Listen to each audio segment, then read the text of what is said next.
Teleaula Natal. Olá, tudo bem? Eu me chamo Tiago Antônio, sou professor de matemática e você percebe que eu estou com a blusa preta, uso barba, uso uma calça jeans nesse momento, tenho cabelo preto, estatura mediana. A gente vai começar a nossa aula e a aula de número 1 de matemática traz o tema números naturais e operações.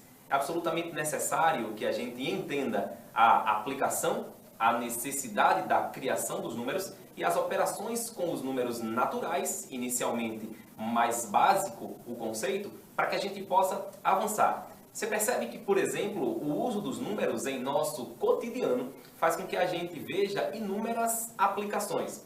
Perceba, num saldo bancário, como é a primeira imagem que você consegue notar aí, então a primeira imagem ela mostra um saldo bancário, identificando valores. Por mais que você note, esses valores eles podem ser apresentados de várias formas numéricas, mas há uma certa importância para essa representação. A segunda imagem que se percebe é a imagem de um relógio. Esse é um relógio digital e ele apresenta a hora apresentada e indicada ali no centro. Terceiro é um termômetro digital, que marca a temperatura e a apresenta na tela. Todas essas três imagens, elas refletem e trazem para nós a importância e a aplicação dos números em nosso cotidiano. Eu costumo dizer que os números são utilizados para indicar desde nosso nascimento. Então, representam o peso ou a nossa massa a partir do momento em que a gente nasce, a nossa temperatura ela é verificada, nós temos a estatura medida, então tudo isso serve para quantificar. Não existe nenhuma sociedade que tenha avançado sem o conhecimento e aprofundamento da língua materna e da matemática. Portanto, a matemática e seus símbolos são absolutamente fundamentais. Vamos avançar agora para começar a falar um pouco sobre o sistema de numeração decimal. Note só, e perceba, se você observar as suas mãos, vai notar que em suas mãos existe a possibilidade de perceber 10 dedos. O sistema de numeração decimal, ele foi definido inicialmente em decorrência dessas 10 unidades que nós temos. Na verdade, separou-se os elementos em, como nós chamamos, classes numéricas. Vamos começar de forma bem básica falando sobre o elemento chamado unidade, ok? Separamos a cada uma unidade e quando reunimos 10 quantidades iguais, passamos a ter uma dezena. A partir desse momento, você percebe que quando reunimos 10 quantidades iguais a uma dezena, nós temos uma centena. Quando reunimos 10 unidades igual a uma centena, nós temos uma unidade de milhar. Tudo isso tem representações esquemáticas, mas você percebe aí que o que tem na tela é o que nós chamamos de blocos para material dourado. Eles indicam essas quantidades e servem para, nesse tipo de representação, indicar quantidades. Apenas um cubo, 10 cubos de mesmo tamanho sobrepostos um a um, depois eu tenho 10 blocos de 10 cubos sobrepostos um a um e depois nós temos 10 blocos de 100 cubos sobrepostos um a um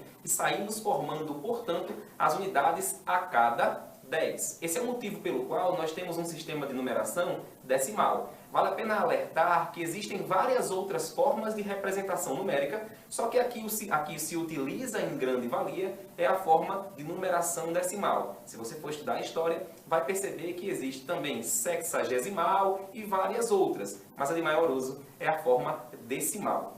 Avançando para essa mesma representação, a gente começa a perceber que o nosso sistema de numeração ele é chamado de sistema de numeração posicional. Porque isso afeta a nossa leitura numérica. Perceba que no quadro que vocês visualizam em nossa tela, nós separamos os grupos naquilo que nós chamamos de classes numéricas. Cada uma das classes, elas separam os elementos de acordo com o mesmo tipo de indicação. Unidade, centena e dezena. Essas indicações, elas são cíclicas, elas repetem-se sempre de acordo com a montagem das classes. Nós temos as classes separadas em sequência e elas determinam os números de trás para frente. Então eu tenho a primeira classe, que é a classe que apresenta a unidade simples, a dezena e a centena. A segunda classe, que é a classe dos milhares, também apresentará unidade, dezena e centena. No entanto, essa unidade reflete aquilo que nós chamamos de unidade de milhar, Essa dezena, aquilo que a gente chama de dezena de milhar, essa centena, aquilo que nós chamamos de centena de milhar. Se nós passarmos para o terceiro quadro, a gente vai conseguir notar que neste terceiro quadro nós temos a classe dos milhões. E a classe dos milhões tem também unidade, dezena e centena. No entanto, a unidade, a dezena e a centena agora pertencem à classe dos milhões.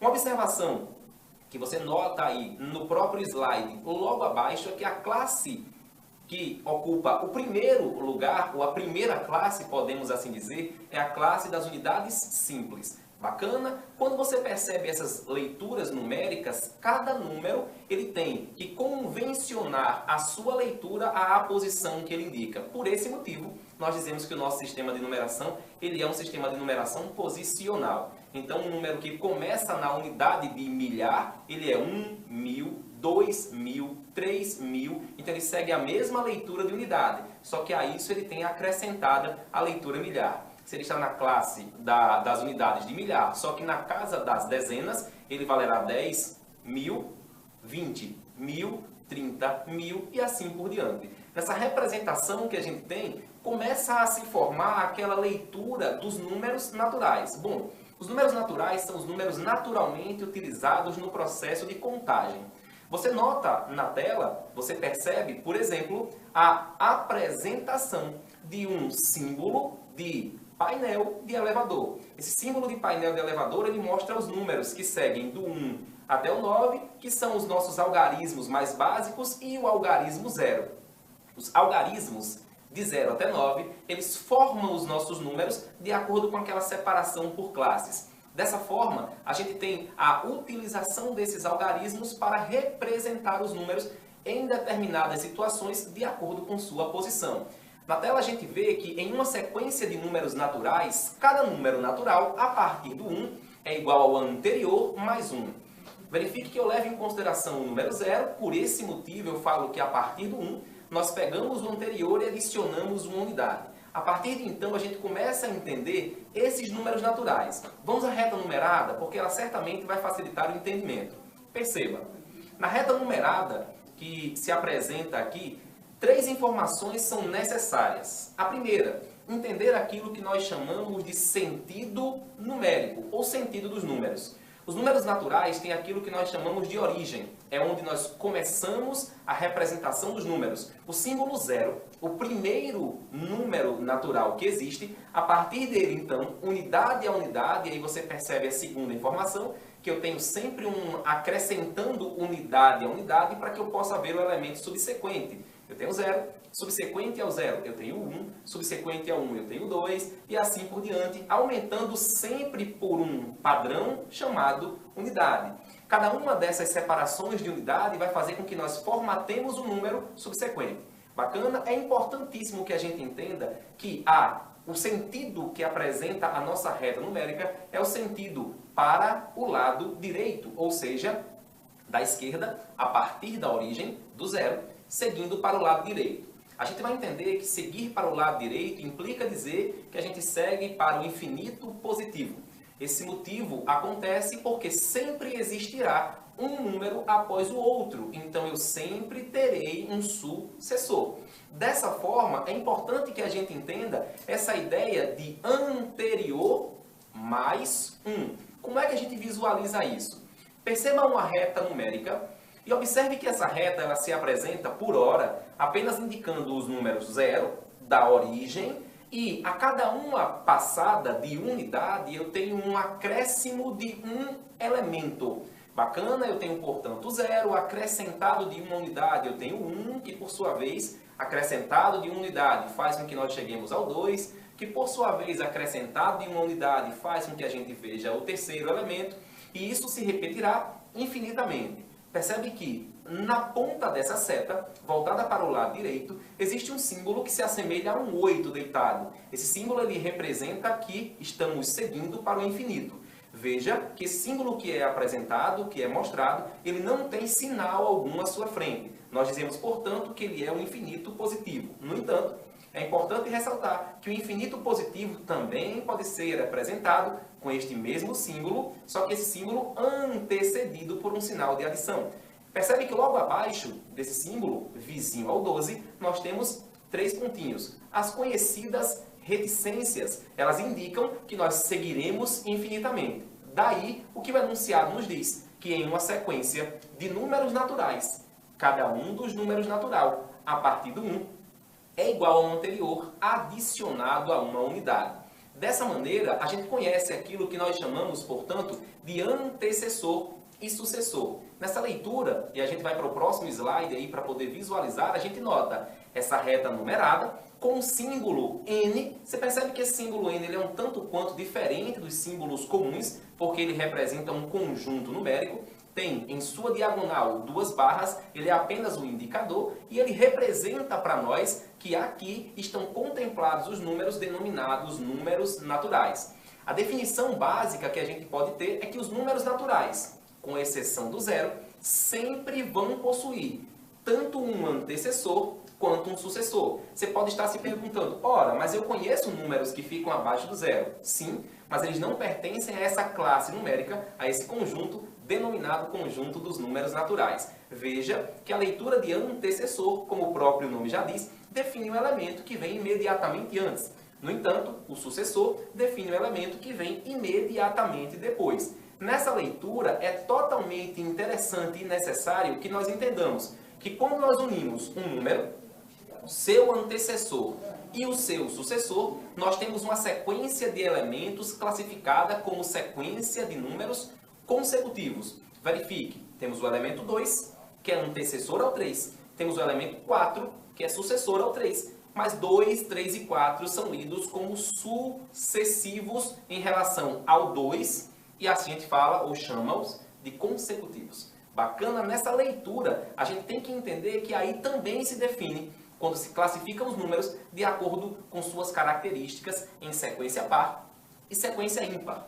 Veja que se nós pegarmos o elemento 0 e pularmos o elemento 1, nós passaremos direto para o 2. Se pularmos o 2 mais uma unidade, do mesmo jeito que fizemos do 0, nós passamos ao 4. Se pularmos mais uma unidade, ou seja, perceba que eu estou me deslocando, sempre ultrapassando um elemento. Eu tenho a sequência dos números pares. A sequência de números pares começa com o algarismo 0, que é par, o algarismo 2, que também é par, o algarismo 4, o 6 e o 8. E essa característica, que é cíclica, volta a se repetir quando eu começo a ver as dezenas. 10, 12. Então verifique que eu estou representando sempre com a conclusão com 0, com 2, com 4, com 6 e com 8. Verifique as nossas reticências, que elas indicam que nós seguiremos em frente. Do mesmo jeito faz-se com os números classificados como números ímpares. O número 1, o 3, o 5, o 7, o 9, o 11, o 13, o 15, o 17, o 19, o 21, sempre aumentando 2 em 2 unidades. Eu tenho, portanto, os números classificados para nós como números ímpares. Nessa visualização, a gente também tem a possibilidade de começar a entender como é que eu faço para operar os números. Bom, fala-se da necessidade, bem óbvia, da criação das operações entre os números. Na criação dos números, necessitou, em determinado momento, reunir quantidades. Essa reunião de quantidades começou a se apresentar como uma necessidade para agregar. Assim, surgiu, portanto, a primeira das operações numéricas, e talvez a mais importante depois daquela de quantificar, é a que define a soma ou a adição. Quando eu começo a verificar, por exemplo, a adição, eu começo a entender que a adição é uma reunião de elementos. Ok? Vemos uma propriedade da adição denominada propriedade comutativa, que é aquela propriedade na qual nós podemos trocar a ordem das parcelas.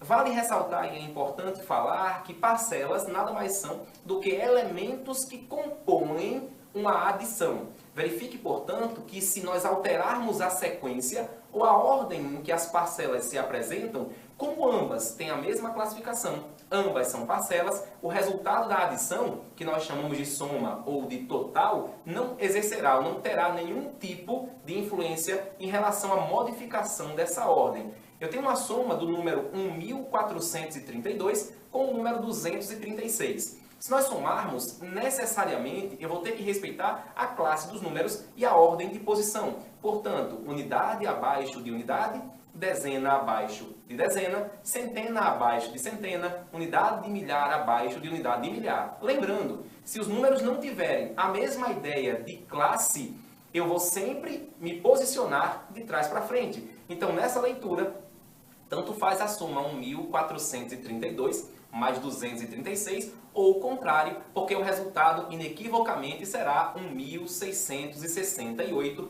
para todas as duas sequências, haja vista que as parcelas, mesmo que se alterem, não modificam nada. Quando a gente visualiza, eu tenho uma outra propriedade que se apresenta, denominada propriedade associativa. E aí liga-se um alerta ao passo em que a gente fala sobre associação. É necessário que nós conheçamos os símbolos das associações. Há 3 sinais básicos de associação, chamados para nós sinais de associação, parênteses, colchetes e chaves, comumente utilizado para expressão numérica.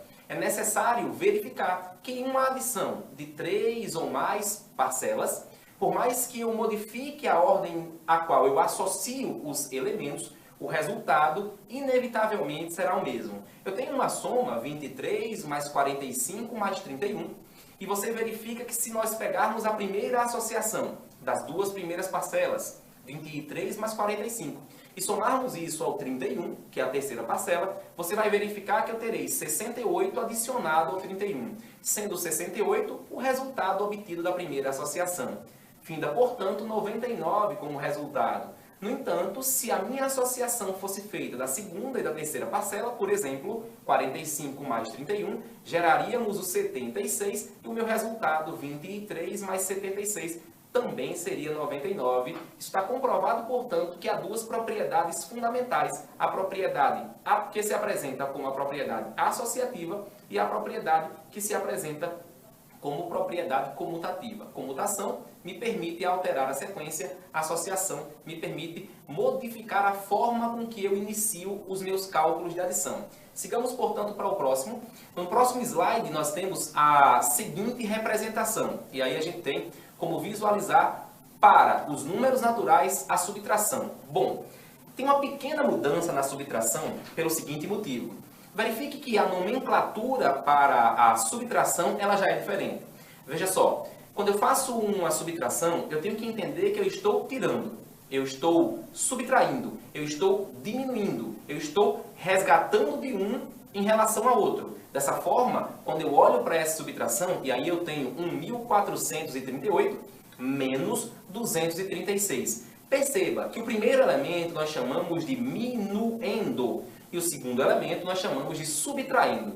Quando eu faço essa subtração, perceba, o minuendo é o número de onde eu devo retirar algo. O subtraindo é aquele algo que eu devo retirar. Portanto, ao fazer uma subtração, não valerá a regra da comutatividade. A própria nomenclatura, ela explica isso para nós, porque a gente verifica que numa associação e numa comutação para a adição, não influencia em nada, mas para a subtração, como a própria nomenclatura já batiza os elementos de forma diferente, isso influenciará certamente. Verifique que quando a gente observa a subtração, se faz necessário entender que minuendo e subtraindo, quando associados, gerarão o resto ou diferença. Então eu passaria a ter, portanto, essa leitura. Faz necessário fazer uma identificação do que essas propriedades decorrentes da adição e da subtração, elas geram para nós. Então, as operações de adição e subtração também apresentam da seguinte maneira. Existe uma propriedade denominada elemento neutro da adição. O que é que implica dizer o elemento neutro da adição? Que também pode servir para o zero, também pode servir para a subtração, que é o nosso elemento zero.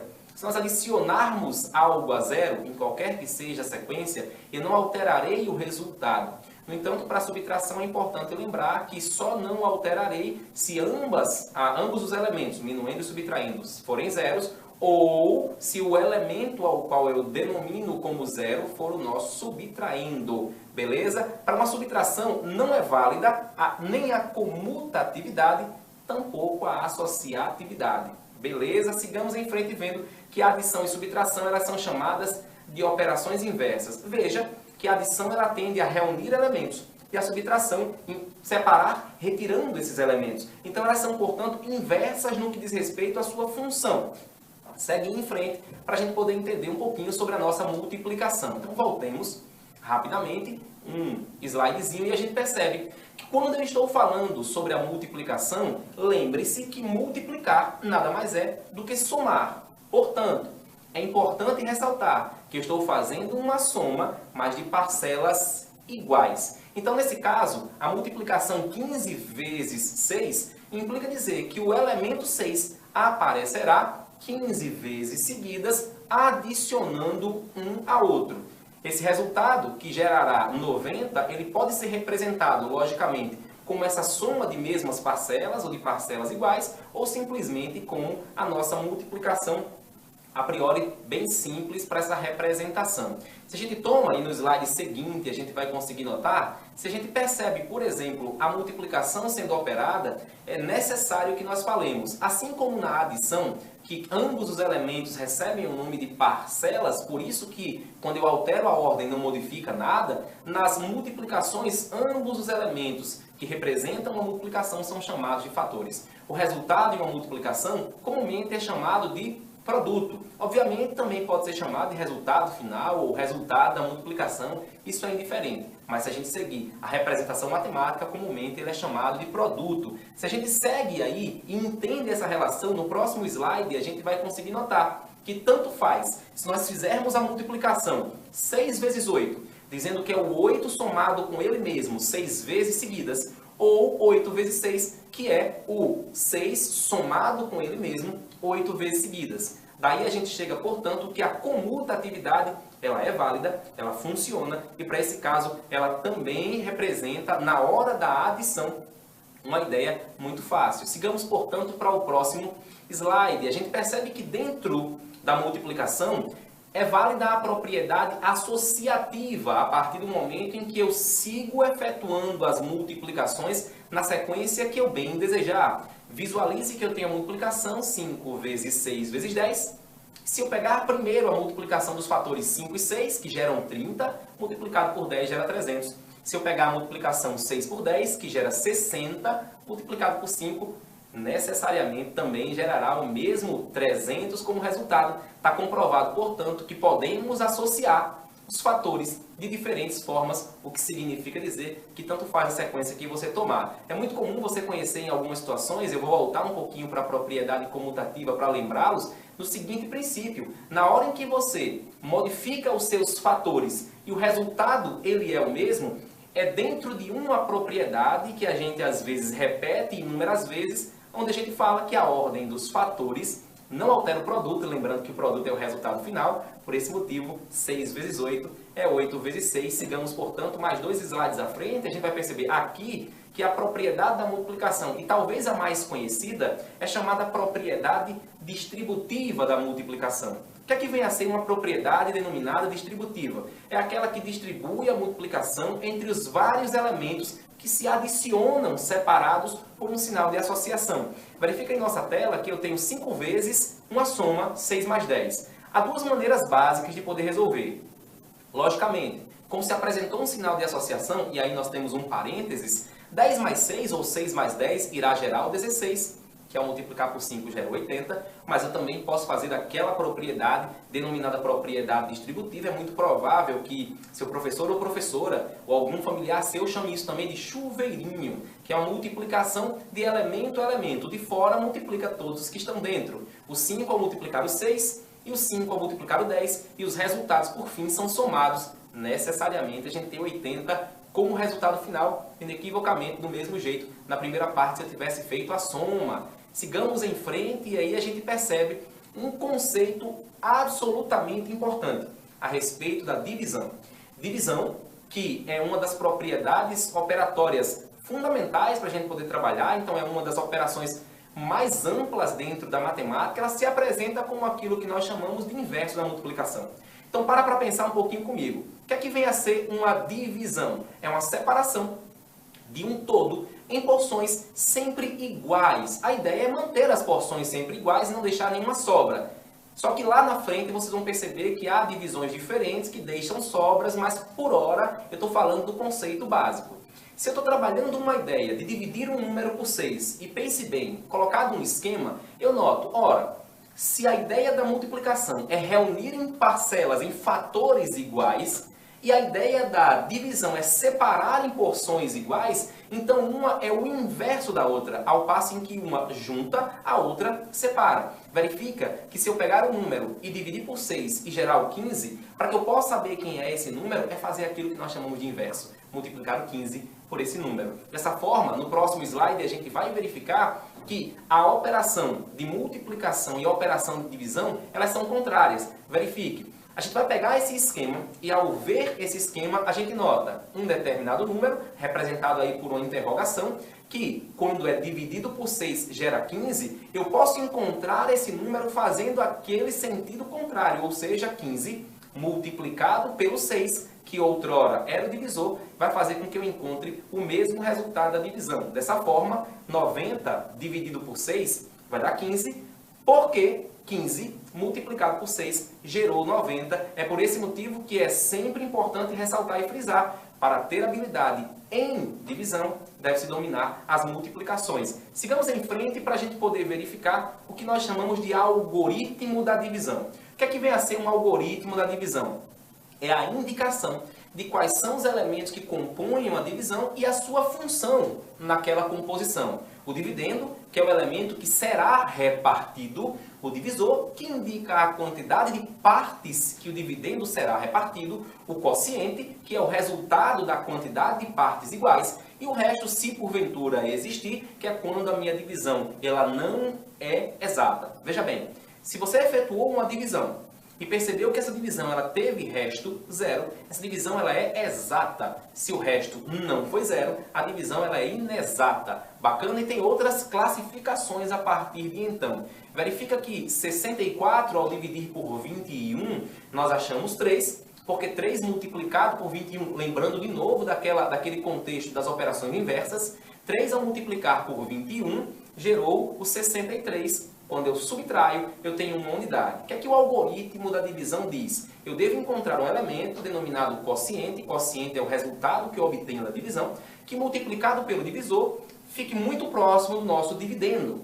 Dessa forma, eu tenho o que nós chamamos de algoritmo. O algoritmo processa a ideia de que dividendo é igual a divisor vezes quociente, mais resto. Se você tomar o exemplo que nós temos aí, 64, que é o nosso dividendo, é igual a 21, que é o nosso divisor, vezes 3, que é o quociente, o resultado encontrado, adicionado de 1, que é o nosso resto. Ao passar para o próximo slide, a gente consegue perceber que é absolutamente importante que a multiplicação e a divisão sempre terão preferência de ordem para cálculo. Como assim? Se nós tivermos uma sequência de cálculos em que eu tenho adição, subtração, multiplicação e divisão, se todas se apresentarem, multiplicação e divisão têm preferência na ordem que aparecerem, elas têm mais importância, têm primazia no cálculo. Em seguida eu tenho adições e subtrações na ordem que aparecerem também. Isso é importante demais. Quando eu falo sobre o elemento zero, a gente volta ao slide para ver, quando a divisão possui resto zero, dizemos que essa divisão ela é chamada de divisão exata.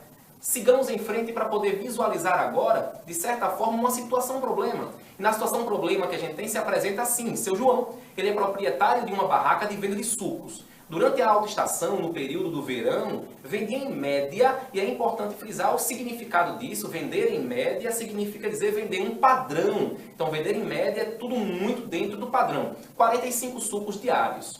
Sabendo que ele realiza esse cálculo ao final de uma semana de trabalho, tomemos, portanto, o pensamento de 7 dias, ele defina, portanto, quantos sucos ao todo são vendidos em 4 semanas. Vamos parar para levantar os dados que a questão nos dá. Vamos resolver a partir de então a situação problema de número 1. Primeiro dado que a gente nota é que ele vende 45 sucos diários. Segundo dado que a gente nota é que são 7 dias para poder contabilizar. Se eu quero saber quantos sucos semanais, se ele vende em média 45 por dia, eu tenho 45 vezes 7. Essa multiplicação gerou 315. Isso é o número total de sucos que ele vende dentro de uma semana. Mas a pergunta faz, quantos sucos ele venderá em 4 semanas? 315 vezes 4, eu tenho, portanto, as 4 semanas. Esse resultado gera para nós, portanto, um número total final de sucos, 1.260 sucos dentro de um período de 4 semanas. Visualizou que a operação que nós utilizamos foi uma multiplicação? Por qual motivo? Se o valor em média significa dizer que é um valor padrão. Se ele vai acontecer sempre, eu vou somar o mesmo número, nós chegamos à definição de uma multiplicação. Vamos fechar essa nossa aula visualizando mais uma situação problema.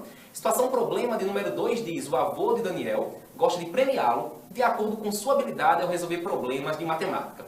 Descreveu, portanto, o seguinte problema e pediu para que ele resolvesse. Olha o problema que o avô de Daniel pediu. Qual é o número que, ao ser dividido por 6, resulta em 45?